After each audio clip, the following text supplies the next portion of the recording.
Hello everyone, welcome back to the channel. Today we're going to be continuing the series on types of business entities. Now, this is a special one. It's called an S corporation. Let's get a quick overview of what it is. So first, this technically isn't a business entity. It's actually a tax. You make a tax election and you get a special tax treatment from it. Okay. The election is done on a Form 2553. Every accountant's gonna know how to do this. You do it on the original return you file for a business. Now there are ways that you can file for this election after your first return. But to apply for this, you have to have an LLC or a regular corporation set up before you can make the S Corp election. It's a relatively easy process. Now, there are some rules. Basically, the S stands for small corporation. No more than 100 shareholders. No more than... Oh, God, I can't remember the number off the top of my head. But you're not allowed to have over some crazy amount of money, gross receipts. It's like $200 million or something, gross receipts. You can't be publicly traded, obviously. And this is because you get special tax treatment with these rules. So this is my area of expertise, the liability and the tax implications. First, the liability part. It's full protection of your personal assets. The bonus of doing the S Corp is that your business gets treated as a C Corp. If you want to know more about that, go view the other video.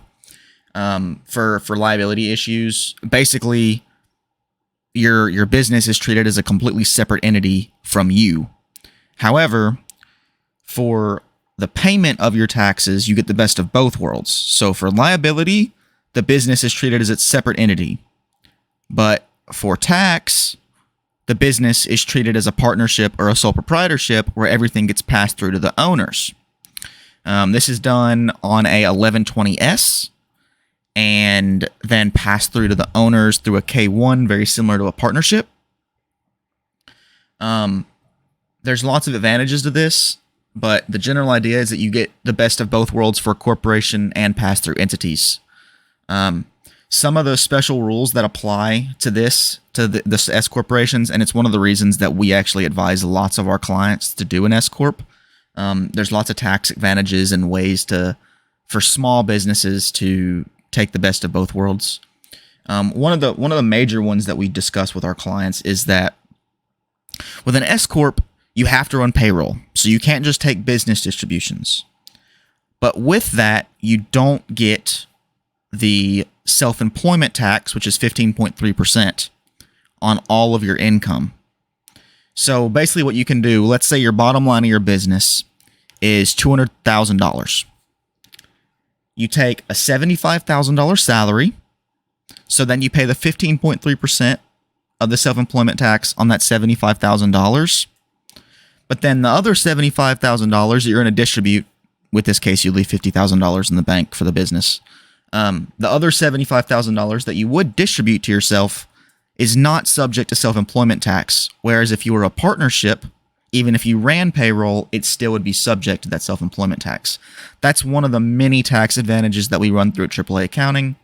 If you would like to have more information, you can always email me directly.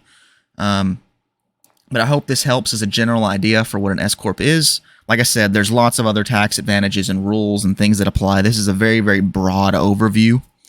So if y'all have any questions, leave them down in the comments or email me directly. Thanks.